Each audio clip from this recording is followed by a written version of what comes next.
अगर आप पहली बार जा रहे हो तो आपको इंटरव्यू देना पड़ेगा, फिर आप रिन्यू करोगे तो जैसे मैंने आपको बताया प्रोसीजर वही अप्लाई करना है। तो very good morning, welcome back to the vlog. दाढ़ी काट ली है मैंने, आप लोग सोच रहे हो क्यों। जैसे आप लोगों को पता है लास्ट ब्लॉग में I am going to drop box visa के लिए एंड मैंने फ़ोटो नहीं खिंचवाई है। तो एक फ़ोटो तो लगती है मिनिमम, बट मुझे फ़ोटो खिंचानी पड़ेगी और इतनी बड़ी दाढ़ी के साथ I don't think it is preferable. So मैंने ट्रिम कर ली है दाढ़ी और अब मैं फ़ोटो खिंचाने के लिए जा रहा हूँ। आज कैसे लग रहा हूँ मैं? ओ आइंस्टाइन, मम्मी कैसा लग रहा हूँ? बहुत प्यारा, पहले से सुधर गया है, बहुत फर्क पड़ गया। अभी तो बोले थे गोलगप्पा लग रहा है। हाँ वही तो, मतलब फेस देखना अपना, तू कितना प्यारा लग रहा है। तो गाइस बहुत लोग पूछ रहे थे कि यूएस वीज़ा का प्रोसीजर बताएं। ओके, इस वीडियो में बताऊंगा, एंड तक देखना। आने बाद आप लोग सोच रहे होंगे कि मैं बैक टू बैक वीडियोस डाल रहा हूँ, ब्लॉग्स बना रहा हूँ, and that is most of the vlogs are related to my personal life, my lifestyle. Actually सच बताऊँ तो मैं यही करना चाहता था and I am feeling very good. सच्ची बता रहा हूँ कि व्लॉग बनाने का वो रहता है दिमाग में, फिर व्लॉग को एडिट करना है, फिर व्लॉग को डालना है, फिर व्लॉग में मैं क्या गलतियाँ कर रहा हूँ वो मुझे पता करना है। तो अब मज़ा आ रहा है, ये मैं करना चाहता हूँ। सो गाइस जस्ट नाउ अभी मैं आया, ये ऐसा होता है यूएस वीज़ा की फ़ोटो खिंचवा करके, दाढ़ी कटवा करके, चिकना लग रहा है अब मैं मस्त। सो फ़ोटो हो गई है। अपॉइंटमेंट लेटर वो मुझे चेन्नई से मिलेगा। सेकंड है वो कंफर्मेशन लेटर, और जो अपॉइंटमेंट लेटर है यूएस वीज़ा का वो मुझे प्रिंट आउट लेना है। वीज़ा का पूरा एप्लीकेशन का जो भी प्रोसेस है सर हमको समझाएं। देखो प्रोसीजर तो बहुत सिंपल है। अगर आप एजेंट का इस्तेमाल करते हैं, हर एक कंपनी के अपने अपने एजेंट्स होते हैं, तो वो लोग ही आपको डायरेक्शन देंगे। जैसे कि 2015 में जब मेरी जो पहली कंपनी थी उसने अपने आप ही एजेंट के थ्रू हमको बोला था करने के लिए, और मुझे कोई भी प्रॉब्लम नहीं हुई थी, कोई भी दिक्कत नहीं हुई थी। बस मेरे को जो डॉक्यूमेंट्स चाहिए मेरे हाथ में पकड़ा दिए गए थे और मैं ये मुंबई बैंड्रा कॉम्प्लेक्स में यूएस वीज़ा काउंसलेट गया, इंटरव्यू दिया, आया और मुझे यूएस वीज़ा मिल गया था। बहुत सिंपल था। बट अभी क्या है, मुझे यूएस वीज़ा रीन्यू करवाना है।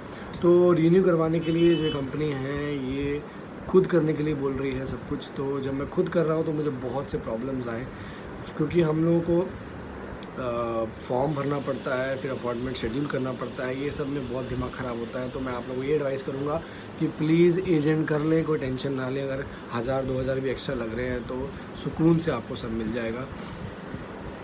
तो मैं आपको ब्रीफली डिस्क्राइब कर देता हूँ यूएस वीज़ा का प्रोसीजर।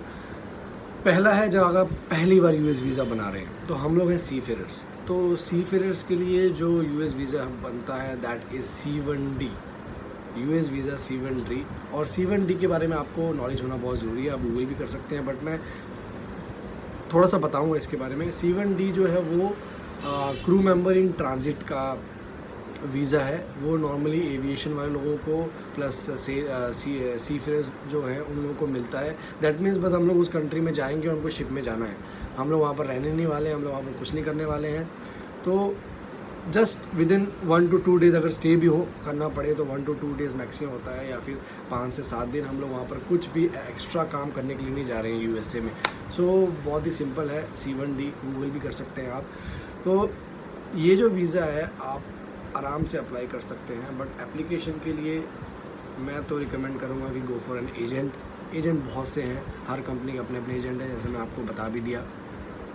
बट नॉर्मली हमको DS-160 फॉर्म भरना पड़ता है। वो फॉर्म भरने के बाद हम लोगों को यूएस वीज़ा में लॉगिन करना पड़ता है। लॉगिन करने के बाद फिर सब प्रोसीजर जो है और कई क्वेश्चंस आते हैं वो हम लोगों को करने पड़ते हैं, जो मैंने किए हैं।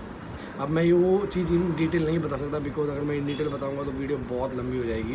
तो बस फिर आप उसके बाद अपना अपॉइंटमेंट शेड्यूल कर सकते हैं। अब आप लोग सोचोगे कि मैं इतना क्यों यूएस वीज़ा कर रहा हूँ। इट इज़ बिकॉज अभी जो है कोविड का टाइम चल रहा है, मुंबई में मुझे ड्रॉप बॉक्स के लिए अपॉइंटमेंट नहीं मिल रही है। तो सोचो, इंटरव्यू तो दूर की बात, बहुत लोग बोल रहे हैं दिल्ली में मिल रही थी, बट दिल्ली में भी मुझे नहीं मिली। अब फ़र्स्ट कम फर्स्ट सर्विस है, नहीं मिली। अगर मैं एजेंट के थ्रू करवाता इस चीज़ को तो वो जल्दी जल्दी कर सकता था, क्योंकि मैंने बहुत सी गलतियाँ भी कर दी थी बीच बीच में, बट अब फाइनली सब कुछ फिक्स हो गया है। अगर आप पहली बार जा रहे हो तो आपको इंटरव्यू देना पड़ेगा, फिर आप रिन्यू करोगे तो जैसे मैं आपको बताया प्रोसीजर वही अप्लाई करना है। मैंने देखा कि इंटरव्यू के लिए बहुत लोग परेशान होते हैं, बट परेशान होने की ज़रूरत बिल्कुल भी नहीं है इस चीज़ में। सी फेयर्स का जो C1D वीज़ा है वो आराम से मिल जाता है। आई नो वो बहुत लोगों को मना भी करते हैं, और वो मना इसलिए करते हैं क्योंकि मेरे हिसाब से इसलिए because they see lack in confidence, मतलब वो डाउट करते हैं, क्योंकि वहाँ पर जो भी बैठे हैं वो लोग सबको डाउट की नज़र से देखते हैं, और वो आसानी से US वीज़ा किसी को देना नहीं चाहते, स्पेशली B1 B2 जो है बिज़नेस क्लास वीज़ास, वो तो छोड़ो। पर हम सी फेयर्स है, वो लोग हमसे डिफरेंट क्वेश्चंस करते हैं। तो क्या क्या वैरायटी ऑफ क्वेश्चन करते हैं मैं आप लोगों को बताऊँगा इस वीडियो में। वीज़ा में मुझसे सवाल किया गया था because I was from deck side. So पहले आपको कंपनी एक पेपर देती है, उसमें तो सारी क्या पता डेक साइड इंजन साइड, यार तू भी हद करता है। नहीं, वेट फॉर अ मिनट। मतलब आपको सबसे पहले एक पेपर दिया जाता है, जैसे आशीष को भी जो है पेपर चेन्नई से मिलेगा, तो उस पेपर में सब डिटेल दी होती है कि कौन सा वेसल आप ज्वाइन कर रहे हैं, उसका IMO नंबर भी आपको, कंपनी लेटर ठीक है, उसमें क्या क्या detail, which vessel you going to join from which place, और IMO नंबर बेसिकली पूछता है उसका फ्लैग कौन सा, उसमें सब डिटेल दी होती है। तो ये सब चीज़ें उसने बाकायदा पूछी, तो आप ये सब जो है तेरे से पूछी थी? हाँ, मेरे से सब क्या क्या पूछा? IMO number, name of the vessel and from which place you going to join, ठीक है। फिर इंडिया में इसकी मैनिंग एजेंसी कौन सी है, ये पूछा गया था। मेरी VR मैरीटाइम थी उस टाइम में जब अप्लाई किया था। और फिर सवाल किया था कि आपका शिप में क्या रैंक होगा, तो शिप में I was about to join as 3rd officer. और फिर आपने प्रीवियस एक्सपीरियंस पूछा था, और प्रीवियसली कभी गए हो वहाँ पर, और पूछा था कि आपका जॉब क्या होगा बस, और पेरेंट्स का क्या प्रोफेशन है बस। 2015 में जब मैंने दिया था तो मेरे से पूछा था, नॉर्मली मुझसे नाम पूछा था, इंट्रोड्यूस योरसेल्फ पूछा था। फिर पहली बार जहाज़ पे जा रहे हो क्या, मुझसे पूछा था। फिर जहाज़ का नाम क्या है, मुझसे पूछा था। IMO नंबर वगैरह कुछ नहीं पूछा, कहाँ से ज्वाइन कर रहे हैं मुझसे कुछ नहीं पूछा। फिर डायरेक्टली वो लोग जंप कर गए कि पेरेंट्स का नाम और क्या करते हैं मेरे से पूछा था, बस ये पूछा था। पासपोर्ट ले लिया और मेरा US वीज़ा बन गया। बहुत लोग इस बारे में परेशान होते हैं कि क्या होगा इंटरव्यू में, कैसा होगा। It is not a technical interview, ना कुछ होता। They will see only your confidence. मैं पूरा फॉर्मल्स में गया था, मस्त एकदम, कॉन्फिडेंस लेवल हाई से भी ऊपर था, और अच्छे से जवाब दिया। आप लोग हिंदी और इंग्लिश दोनों के लिए ऑप्ट कर सकते हैं। मैंने इंग्लिश के लिए ऑप्ट किया था, तो मुझे अंग्रेज़ मिला था, तो उसकी जो अंग्रेज़ी है थोड़ा समझने में दिक्कत आई, बट उसको मैंने आराम से झेल लिया था। क्या तेरे साथ भी अंग्रेज़ था? हाँ, ये जैसे इसने बताया कि हिंदी में किस प्रकार से ऑप्ट करेंगे, जब वहाँ पर वो they will be from US people only, but India का एक ट्रांसलेटर रहता है, तो वो उसके जैसे आपने हिंदी में जवाब दिया तो उसको इंग्लिश में ट्रांसलेट करता है।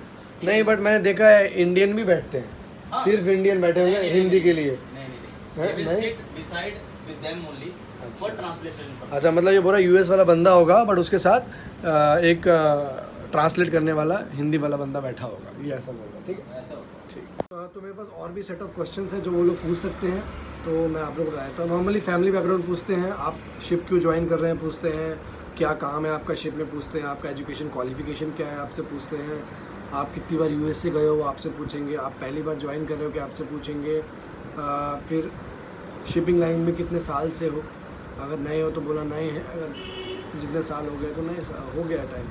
तुम्हारा काम क्या है जहाज़ में पूछेंगे, तुम्हारा प्लेस ऑफ बर्थ क्या है, बैकग्राउंड क्या है, वो सब पूछते हैं। कौन सा कोर्स किया है आपने वो पूछ सकते हैं। तो आप US क्यों जाना चाहते हो, ट्रिकी क्वेश्चंस भी पूछते हैं। आप US क्यों जाना चाहते हो, तो आपको ऐसे बोलना हम US नहीं जाना चाहते, I just want to join my ship from US, बस ये बोल सकते हो, ठीक है। फिर किस तरह काम आप जहाज़ पे करते हो, ठीक है, और आप अपने आप को फ्यूचर 5 साल में कैसे देखते हो, ये सब क्वेश्चन हाई लेवल क्वेश्चंस हैं। ये आ भी सकते हैं, नहीं भी आ सकते हैं, बट मैं आपको जनरली, मुझे यहाँ पर डॉक्यूमेंट्स मिले हुए हैं तो उसमें बताया है, तो मैं आपको बोल रहा हूँ। आपका वेसल कौन सा है और वो कौन सा कार्गो कैरी करता है, कहाँ से कहाँ जा रहा है, जैसे हमने आपको डिस्कस किया, ठीक है। सो ये सब क्वेश्चन है। पॉइंट यहाँ पर ये है कि ये सब क्वेश्चन के आंसर देना तो सबको आता है, क्योंकि it is general questions, but आप कैसे देते हो, पॉइंट वो है। आपको हिचकिचाना नहीं है, आपको बिंदास बात करनी है उन लोगों से, आपको ऐसे डरना नहीं है कि उन लोगों को डाउट फील हो, बस पॉइंट यही है, सबका पॉइंट यही है।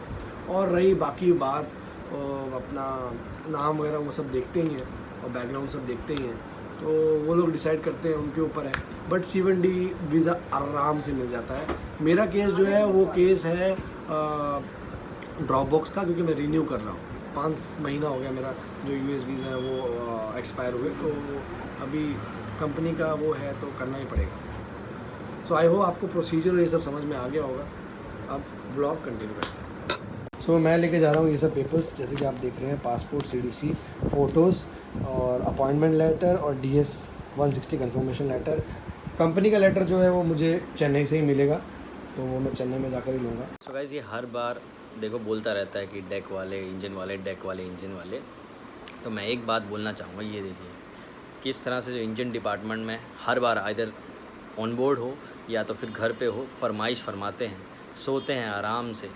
बिकॉज आप देख सकते हैं यूएमएस वेसल हो या फिर इनकी 4 घंटे की ड्यूटी करनी होती है, और हमें चाहे संडे हो चाहे सैटरडे हो, you have to do officer on watch, you have to do the navigational watch. ठीक है, छुट्टी भी हो, अपार्ट फ्रॉम दैट बहुत काम तो होते ही हैं, और नेविगेशनल वॉच करते टाइम भी दे आर सेवरल जॉब, और pen is mightier than the sword. तो ये लोग सोच रहे हो कि we are working hard, but जो कलम की जो ताकत है ना, वो आप समझ सकते हैं कि whatever we are writing, अभी आके देख सकते हैं। बट स्टिल परसों एग्ज़ाम है and hope for the best, I will pass. और बिकॉज मार्क्स तो आएंगे नहीं, मैं आपको बता नहीं पाऊँगा, बट स्टिल। और इसको देखो किस प्रकार से सो रहा है। So now going to Hiranandani, कुछ काम है, मम्मी उधर ही हैं तो सामान लेना है, मैं उनको लेके आऊँगा स्कूटी में। इतना सामान है,